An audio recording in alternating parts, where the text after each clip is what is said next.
Yeah, in fact, we employ directly 570 employees here at the terminal, but we also have around 650 stevedores that come in and work for APM Terminals on a daily basis. So in fact, you could say we have around 1,200 people coming and going into APM Terminals Callao every day. Okay. And I can only say that we have had a great welcome. I like very much working with the Peruvian people. They're hardworking people. We are naturally encouraged by the fact that we are working on a very big project.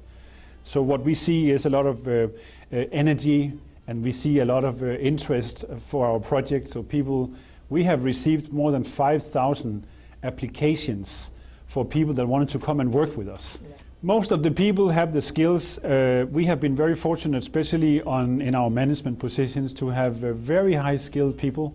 We have been able to successfully actually have most of the positions is run by Peruvians. We are not that many expats here. I think we are 4 or 5 expats in the business. So that really means that most of the positions is covered by Peruvians. I mean, I immediately made very good friends, also very good colleagues, and started to meet with business partners. And I felt that it was very easy to relate to them. You know, I'm Danish, so I come from Scandinavian roots, and I think that it requires, of course, also that you are open-minded, and put your ear a little bit to the ground and find out how are people working around here? How do we communicate? How do we do things? What's the culture around people? And I think for me it has been a real pleasure, and I'm very happy. I feel that I have my feet planted very well in Peru right now. Right.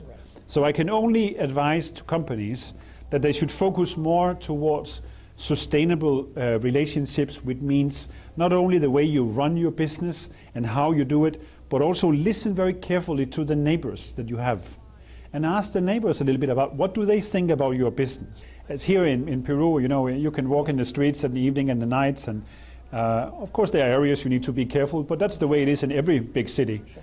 So I think we have a very good community around, and we get to see things, and we go on tours, and we have been starting to explore the countryside, and that's great.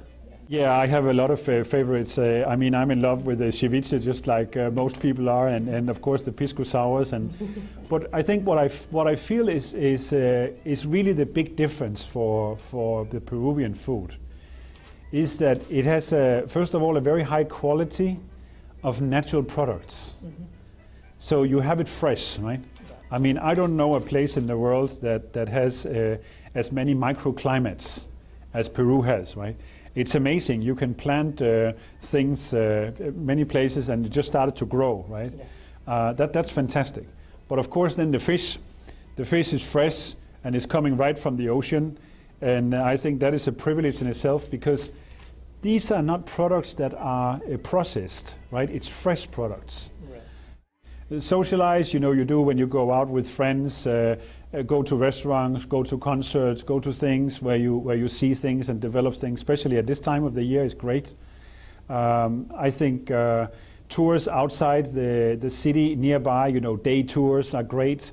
There's opportunities to go to different places, both in the south, and you can go up a few hours up in the mountains, and you really have a variety of things. Also culturally, you can go to. There are many cultural activities. So for tourists, I mean, it's also fantastic.